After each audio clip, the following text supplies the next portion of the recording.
He blinked. Bright light poured into his eyes like fire. His chest rose with a shaky breath. Everything felt heavy, his arms, his legs, even his thoughts. Something beeped softly near his ear. But it didn't sound like a human machine. Not quite. Metal, not quite natural. He tried to move, but couldn't. A strange smell filled his nose. Clean, too clean. Not like Earth. Not like home, then dash movement. A shadow over his face. He squinted, heart pounding. A face appeared, but it wasn't human. Her skin was smooth and bluish white, like polished stone.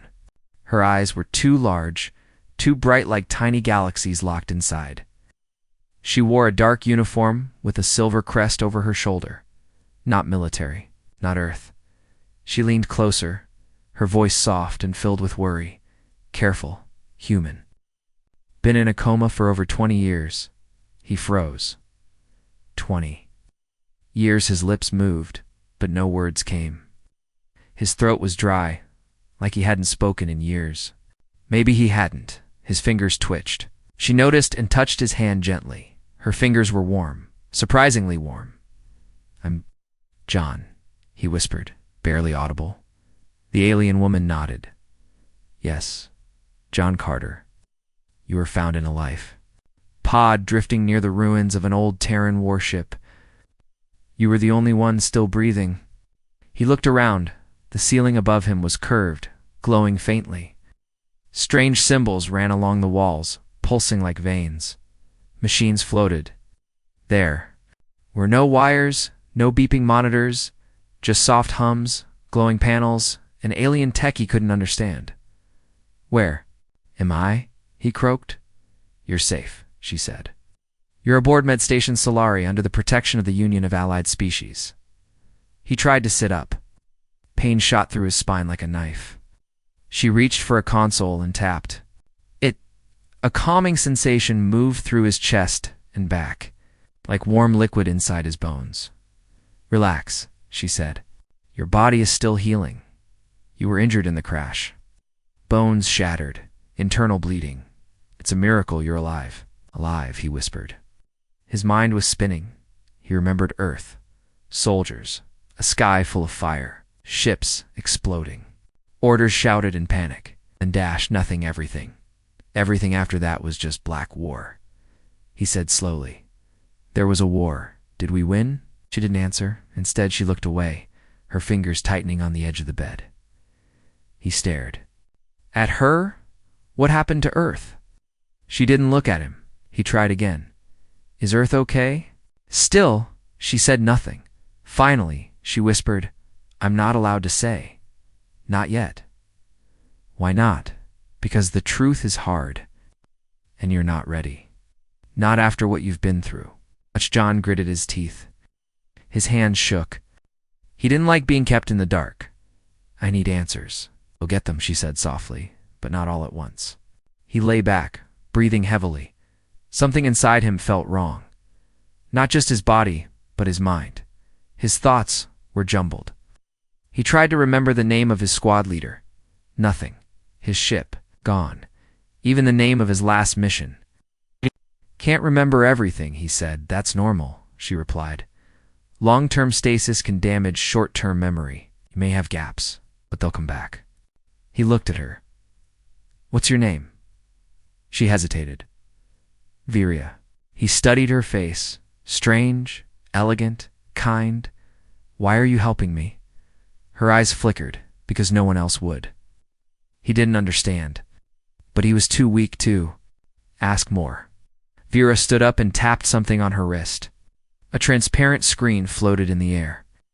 Lines of alien language ran across it. She nodded once and turned to him. "Try to rest. I'll return soon with food and updates." As she walked away, he saw others through the doorway. Not human, not even close. One had green skin and a tail. Another floated without legs. A third wore armor that shimmered like stars. They all looked at him. Some with curiosity, others with fear. Why would they fear him? He stared at the ceiling. Again, his heartbeat slowed. But his mind raced. 20 years, no Earth, no answers. Just a worried alien and memories full of holes. Who was he now? And what did they think he had done? Just before sleep pulled him back down, he whispered one question into the air. Why was I left alive? Asterisk John woke up again, this time with a steady hum in his ears and something warm on his forehead. Opened his eyes slowly. The room was dim now, but the walls still pulsed with soft light, like the station itself was breathing.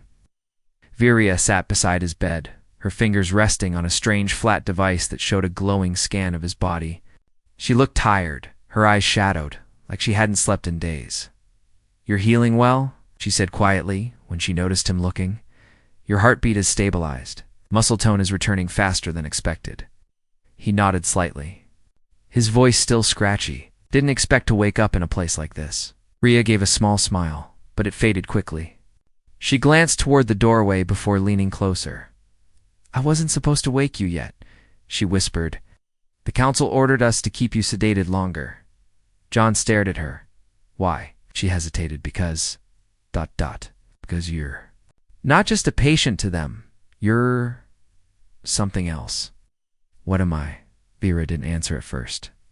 She looked around the room again, then stood and moved toward the door. She pressed her hand to a panel. The walls shimmered for a second, and the hum grew quieter. I activated a privacy field, she said. They won't hear us now. John forced himself to sit up a little more. His muscles protested, but he ignored the pain. He needed answers. You were found inside a Terran military escape pod, Vera began, her voice low. The pod was drifting near the wreck of a ship called the Daggerfall. Your vitals were weak. No ID tag. The ship's logs were corrupted, but your DNA confirmed what they feared. John's jaw tightened. You were part of the last wave during the final Earth resistance, one of the Deep Strike commanders. Your file was sealed by multiple species. The record says you disappeared during the fall of Cylon V. That name sounded familiar. Not clear, but sharp like a thorn under skin. Was it a battle? Virea looked away. It was more than a battle. It was a slaughter. Millions died. Civilians, soldiers, entire cities vaporized. The Terran fleet triggered a gravitational rupture. Collapsed. Half the system? He blinked. I don't remember that. I know, she said. Your brain shows signs of trauma, memory suppression, maybe even self-inflicted stasis locking. John shook his head slowly. So you think I did that? I don't know, she said. But others do. To them, you are a ghost. A killer. With no face. They called you the Wraith of Soul. They think you destroyed that system to end the war. He could feel his heartbeat rising. His fingers clenched the blanket beneath him. I'm a soldier, not a war criminal. I believe that, she said gently. But belief doesn't stop fear. Fear is what rules the council now. He looked at her for a long moment. It's like, so why did you wake me up? She took a breath. Because I've been watching you for years. Every week I checked your vitals.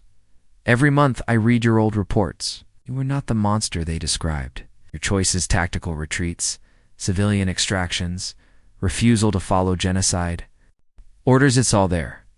Hidden deep, but there, you saved people. A lot of them. John felt something tighten in his chest. So what now? They still see me as a threat? Yes, she said. You were labeled Terran Priority Zero? That means, if you ever wake, they're allowed to terminate. He laughed once, dry and bitter. Great, I get 20 years of sleep and a kill order as a welcome back gift. Virea didn't laugh. Her eyes were serious. They don't want you awake because you're a reminder. A reminder that humans were never really defeated. Only delayed and worse.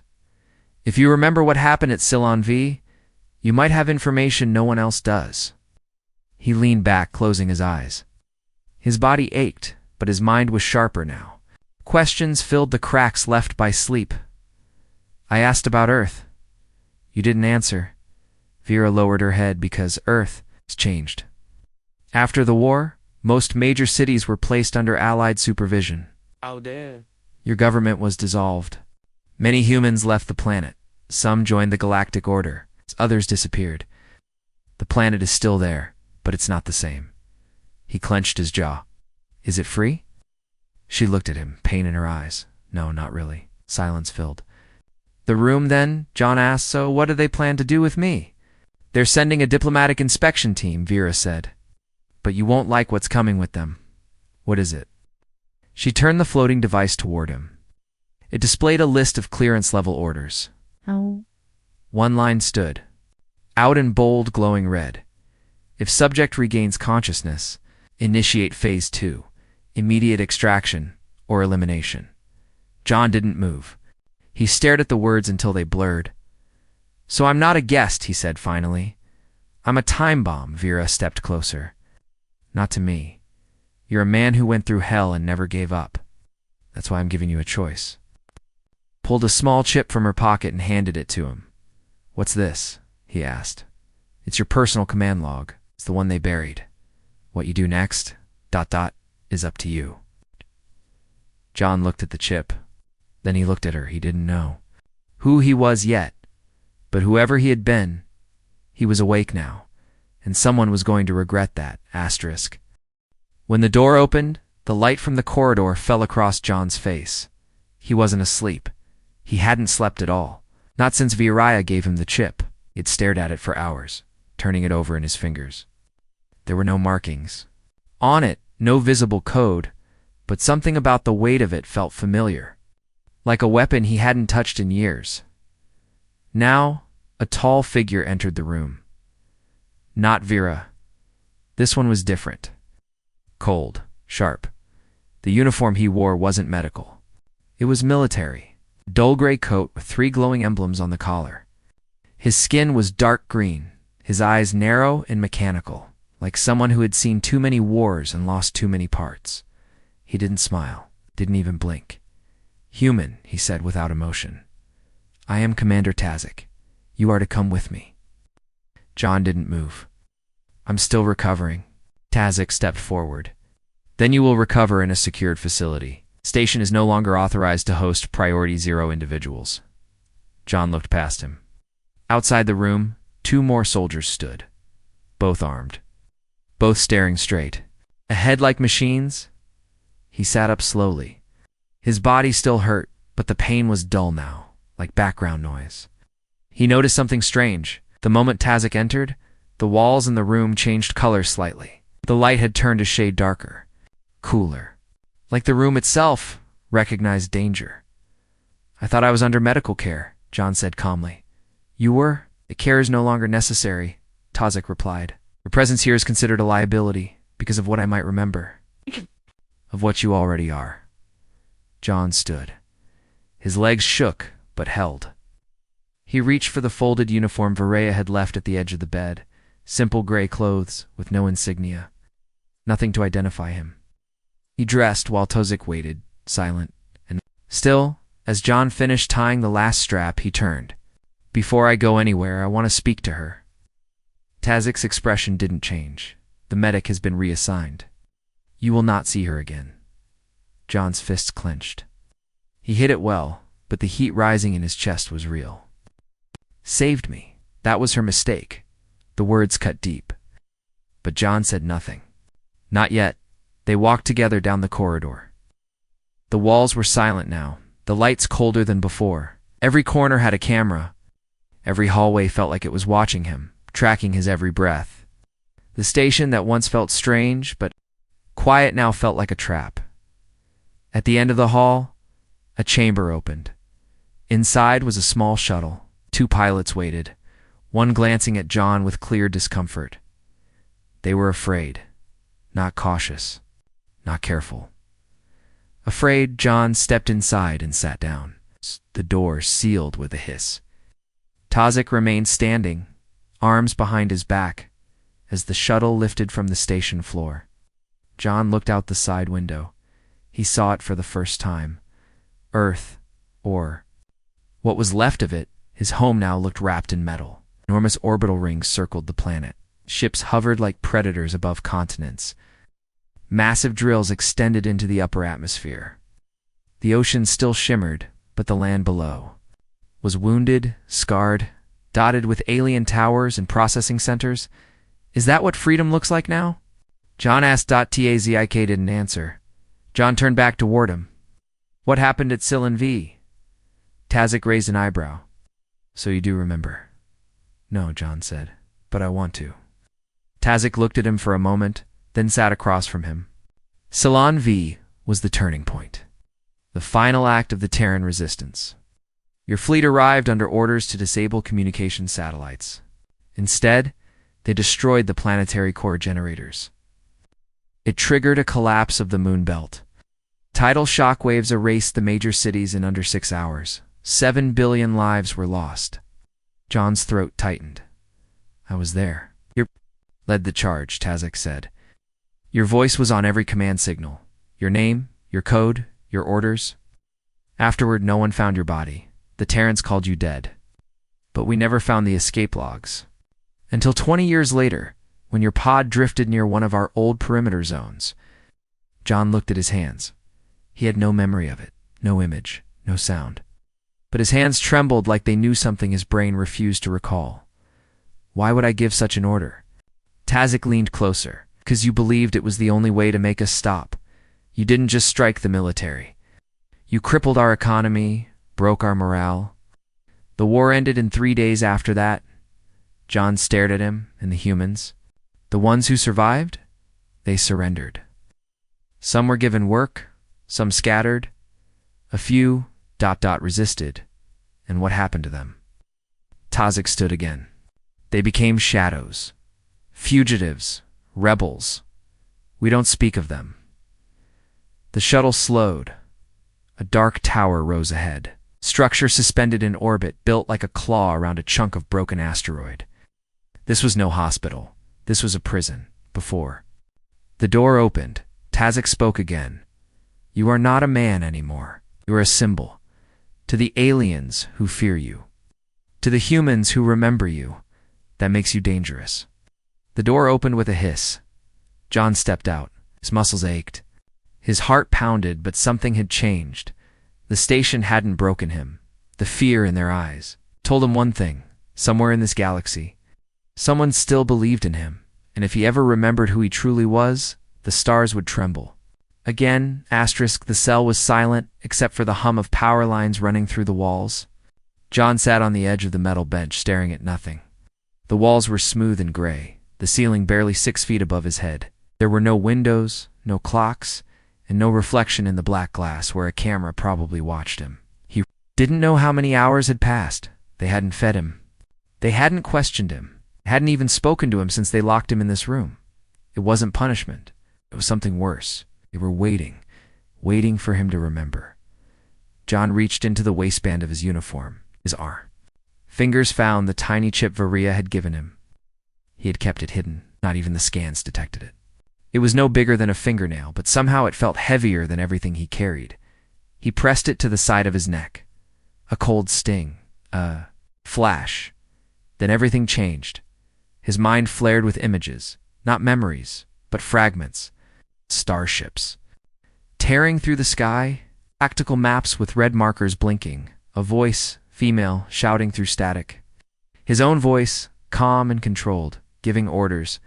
Not all of it made sense. Some of it hurt to remember. Other parts made his skin crawl. He saw civilians being escorted onto shuttles, his men arguing with Allied commanders, Earth cities in flames. But the last image hit the hardest. A child. Blue eyes, dirty face, crying under rubble. His own voice in the memory was full of fire. Get her out. I said, get her out now. The image faded. The cell returned. His heart pounded in his chest like it was trying to escape. He didn't remember everything, but he remembered this. He tried to save people. They had called him a killer, a war criminal. Now, a ghost from a terrible past. But deep down, something told him that wasn't the full truth. Suddenly, the wall behind him shifted. A narrow slit opened in the stone, and a tray of food slid into the room. He walked over slowly, not because of hunger, but because he knew something was off. There was a folded piece of cloth under the plate. He picked it up. It was a red band, thin, worn, marked with an old, human symbol from the Earth resistance. He held it in his hand for a moment. Then he unfolded the napkin beneath the plate. There was a message written in Terran Standard. "You are not alone. We see you. Stand by." John didn't move. He read the words again and again. His fingers tightened around the cloth. For the first time since waking, a small fire lit in his chest. Someone was still out there, and they were watching him. The lights flickered. A small click came from the corner of the ceiling. Then a low voice came from the speaker. Not mechanical. Not alien. A human voice. "John Carter. We weren't sure it was really you. If you're hearing this, it means the chip worked." He stepped back, listening. "You don't know me, but I serve under the Red Corps. We're the last of the Terran resistance. We operate in secret now. They think we're extinct, but we're not. We've been waiting for a sign, and then they found you." The voice paused, static buzzed. "We don't have much time. You're about to be moved to level 5 once you get there. They'll erase your memories for good. Wipe your identity and turn you into a ghost they can control." John's fists clenched. The voice continued. "There's a vent in the back of your cell. You won't see it unless you push on the lower wall tile behind the bench. Crawl through and wait. We'll make our move soon." Then the speaker went silent. John turned without thinking. He moved the bench aside, crouched, and pressed against. The lower part of the wall? Nothing. He pressed again, this time harder, till something shifted. A small section of the wall cracked open. Cool air blew out. Inside was a dark tunnel, barely wide enough for him to fit. No alarms went off. No, guards came running. They still thought he was sitting quietly in his room. He looked at the red band again, and he tied it around his wrist, and climbed inside the vent. It was tight. The air smelled like oil and heat. His elbows scraped against the metal sides as he crawled forward. Behind him, the vent sealed shut again. Now there was no turning back. Minutes passed. He reached a small compartment and stopped. Ahead was a grated panel. Through it, he could see a docking bay. 2 Red Corps agents waited near a small cargo skiff. They wore mismatched armor and carried stolen rifles. One of them turned and spotted him behind the grate. The man raised his fist. Signaling John pushed the grate open and dropped down. The agents stared at him in silence. One of them finally spoke. "You're alive," he said with disbelief. "The ghost lives." John didn't know what to say. He just nodded. The other agent stepped forward and placed something in his hand. A small metal badge, his old command insignia. "Welcome back, Commander," the man said. The galaxy just shifted. As the docking bay doors closed behind them and the skiff powered up, John looked out at the stars. For the first time in 20 years. He wasn't just awake. He was back. And this time, they wouldn't see him coming. The skiff flew low through the wreckage field above a forgotten moon. Broken hulls of old ships drifted like bones of dead beasts. Red Corps had hidden themselves well. No patrols passed through this sector. No scanners reached here. Only shadows moved and silence ruled. John sat near the front, still gripping the command insignia they had given him. It felt strange in his hand, like it belonged to someone else. The man he used to be. The man they all expected to return. But he wasn't that man. Not yet. Across from him, the 2 Red Corps agents watched him carefully. The younger one had wide eyes and kept glancing at John like he was some kind of myth come alive. The older one, a scar across his neck, kept quiet. His armor was battered, and his eyes held the weight of too many battles. He didn't speak until they reached the base. "We didn't think we'd ever find you," the older man said. "But the moment your pod was located, we knew they'd try to bury you again."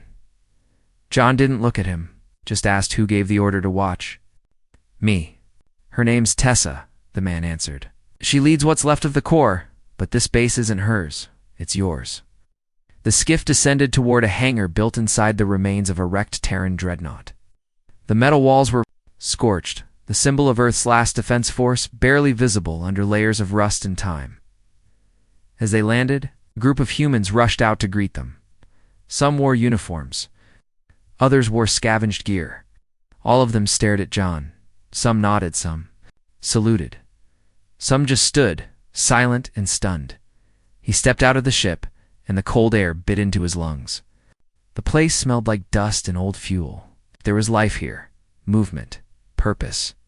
A woman stepped forward from the crowd. She was tall, strong, and carried herself like someone who had survived far more than she wanted to talk about.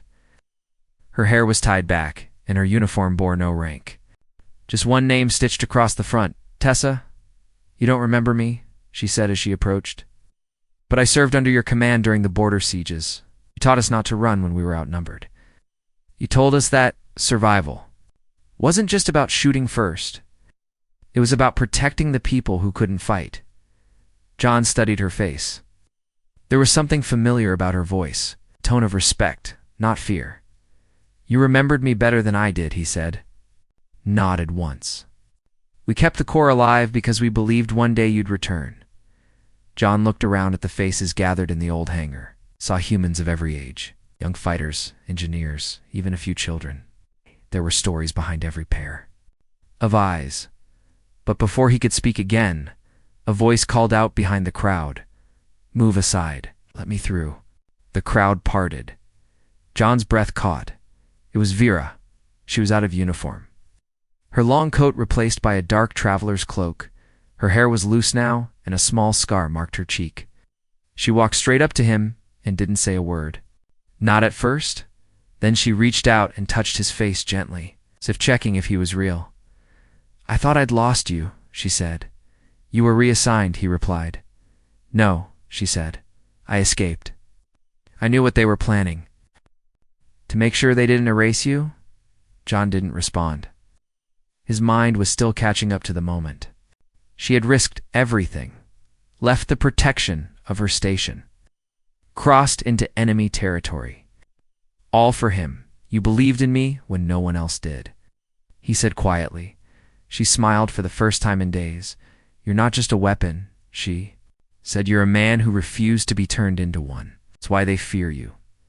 Tessa stepped forward again. We've intercepted reports. The council knows you're missing. They've put a price on your head. It's not just for you, but for anyone who shelters you. It includes every soul in this base. John looked at her. And you're still standing here? We've been standing for 20 years, she said. We're not about to run now. He turned to the central terminal. It was still functional, though patched together with scavenged parts. His hand hovered over the screen. Viria placed her hand on his arm. You don't have to lead another war, she said. Not if there's another way. John didn't answer yet. He tapped the console. A screen lit up with maps of nearby sectors, council patrol patterns, and hidden safe zones. I'm not looking for war, he said.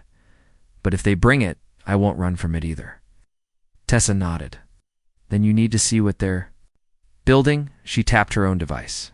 A projection appeared, showing a massive station orbiting above a dead planet. Not a ship, a forge, one big enough to birth entire fleets.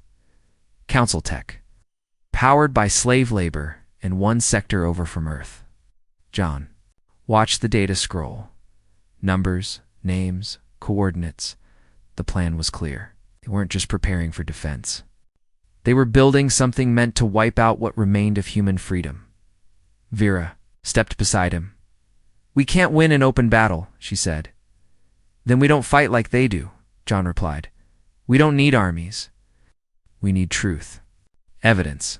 We expose them. We break their grip from the inside. Tessa smiled slightly. That sounds like the man we remembered. John stared at the screen. His hands steady now. I'm not the man I used to be, he said. Maybe not. Vera whispered, but you're exactly who we need now. And in that moment, deep in the belly of a dead ship surrounded by the last sparks of rebellion, John Carter gave his first command in 20 years. Prepare the broadcast. Asterisk. The transmission went live during a quiet night cycle across the intersectors. No alerts, no warnings. It's just a sudden interruption in every public channel, every military feed, every council-controlled broadcast. A face appeared. Human, weathered, steady. John Carter. He stared directly into the lens. No uniform, no weapon in sight, just the fire of memory in his eyes. My name is John Carter. I was a commander during Earth's last war. You were told I vanished, that I died, that I was buried with the wreckage of the Terran fleet. That was a lie. Across countless stations, beings from dozens of species stopped to watch. On mining colonies and trade hubs and security offices and marketplaces, screens flickered and held the message. I remember what you did. I remember how the Council promised peace while erasing planets. I remember the families you broke, the cultures you buried, the children you enslaved. You said we surrendered, that our resistance ended. He paused just long enough for the truth to settle in. You were wrong. At that moment, Tessa activated the feed from the forge station. Leaked. Footage played beside John's image. It showed the massive construction site, the chained workers, the recycled air full of chemicals.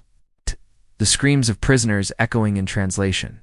Then came documents, schedules, secret orders. Proof of forced labor on humans and several protected species. You called us dangerous because we fought back. But it is not strength that should be feared. It is silence. Oh, we are done being silent. The screen faded to black. The message had lasted only 2 minutes, but it was enough, in less than a day. Unrest exploded across 5 systems. Small pockets of resistance lit up like sparks. Human colonies that had stayed quiet out of fear began disabling Council equipment. Some alien species, long held in chains of debt or silence, stopped sending their resource shipments. The Council tried to block the signal. But it was too late. The Red Corps had buried it deep in every network they had waited 20 years for. A voice to rally around. Now they had one. But with fire came fury. Inside the primary chamber of the Galactic Council on Orvex Prime, the heads of 13 ruling species met in emergency session. They argued over who allowed the leak, who had hidden John's location, who had failed to monitor the prison station. But one thing became clear. John Carter was alive, and the galaxy had heard him. The vote was swift, immediate execution if found. Every bounty hunter was activated. All assets were to be frozen. Any species harboring Red Corps members would be declared enemies of peace. Back in the ruins of the Terran base, John watched the chaos unfold on a tactical screen. Messages poured in. Allies they didn't know existed. Kiroth smuggler offering safe transport routes. A rebel signal from an old Martian outpost. Even a priest from a neutral system sent a single phrase. Welcome back, Commander. But with the hope came hard truths. Viria entered the control room with a grim look. Her hands held a new report, and her voice shook when she spoke. They've taken Earth's western continent under full lockdown. Military formations are building around key cities. Civilians are being relocated. John stood from the table. They're preparing for rebellion before it even starts. They're calling it precautionary realignment, she said bitterly. Tessa joined them. We can't reach the surface. All channels are being jammed. Any transport headed that way gets turned back or destroyed. John clenched his jaw. They know if I reach Earth, they'll lose control. I need to get there before they close the window completely. Tessa shook her head. You won't make it through the blockades. They'll shoot you down the second your ship's signature is detected. Then we change the signature, said John. We use an alien vessel, one that won't trigger their scans. Something old, something forgotten. Virea looked up. I might know one. John turned to her. A museum ship. A ceremonial vessel. From the early days of the Union, it's not in active service, but it has a stealth frame, stocked in a relic orbit near the Belt of Ancients. It won't be guarded. Nobody believes it still works. Tessa raised an eyebrow. Does it? Virea gave a half smile. It will, after I fix it. John placed his hand on her shoulder. Then get ready. We'll leave in 6 hours. As the plan took shape, the base moved into action. Fighters were fueled, supplies loaded, old codes reactivated. For the first time in years, the underground resistance felt alive. Not just surviving, but moving with purpose. John stepped outside the control room and walked down a quiet hallway. He stopped at a small window that looked out into open space. Somewhere down there, Earth waited, He hadn't seen it in over 2 decades, not without metal walls between them. He didn't know what it would feel like to breathe its air again, to walk among his people. But he knew this. He was going home, and he wasn't coming back alone. Asterisk, the relic ship groaned as it pushed through the edge of Earth's orbital security net. It had no weapons, no shields, and no crew besides 3 people who were not supposed to be alive. Its surface was covered in ceremonial carvings, faded flags, and rusted hull plates. The engine hummed low, hidden under the old stealth tech Vera.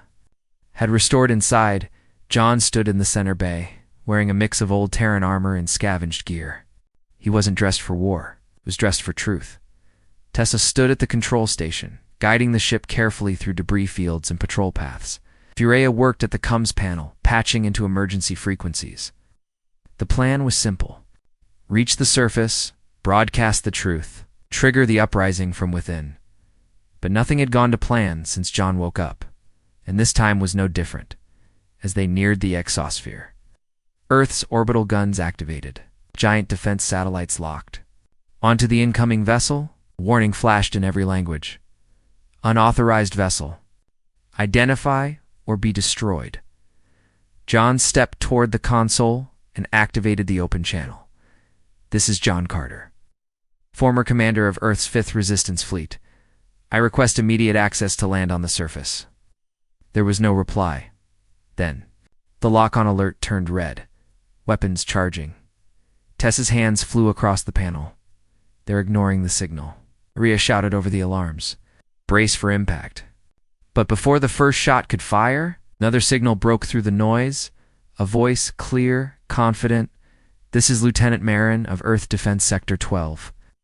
We stand down. Repeat, we will not fire on John Carter. For a moment, everything froze. One by one, orbital turrets shut off. Target locks disengaged. Earth Defense Forces had refused the Council's order. John looked at the screen, stunned. That was a soldier, he said. Rhea smiled. One of yours. Maybe they entered the atmosphere under cover of heavy clouds. The ship rocked violently from the pressure but held together. It landed in a quiet district outside what used to be New Geneva. Tall towers loomed around them, alien metal mixed with crumbling human buildings. As the doors opened, people gathered outside, not guards, not patrols. Civilians, men, women, children. They had heard the signal. They had seen the broadcast. They had come to see if the ghost was real, and now he was standing right in front of them.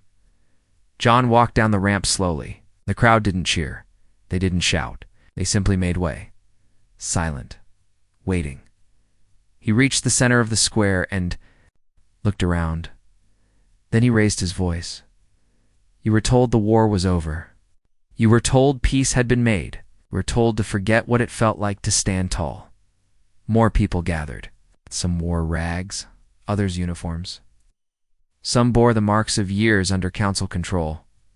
John kept speaking. They thought burying the truth would make it disappear. They were wrong. The resistance never ended. It lived in all of you. In every person who refused to forget. He pointed to the sky. Council fleets are coming. They want to crush this before it spreads. But they forgot something. This planet is not theirs. It never was. It's ours. A woman stepped forward. She held a broken radio in her hands and offered it to him. He took it, rewired it quickly, and connected it to the old broadcast tower in the square. Vera boosted the signal. Tessa guarded the crowd with her weapon drawn. Within seconds, his voice echoed across Earth. To every city still under silence. To every worker forced to build their weapons. To every soldier ordered to turn against their own. Stand now. Stand and be seen. Across the planet, rebel cells began to rise. Council depots were overtaken.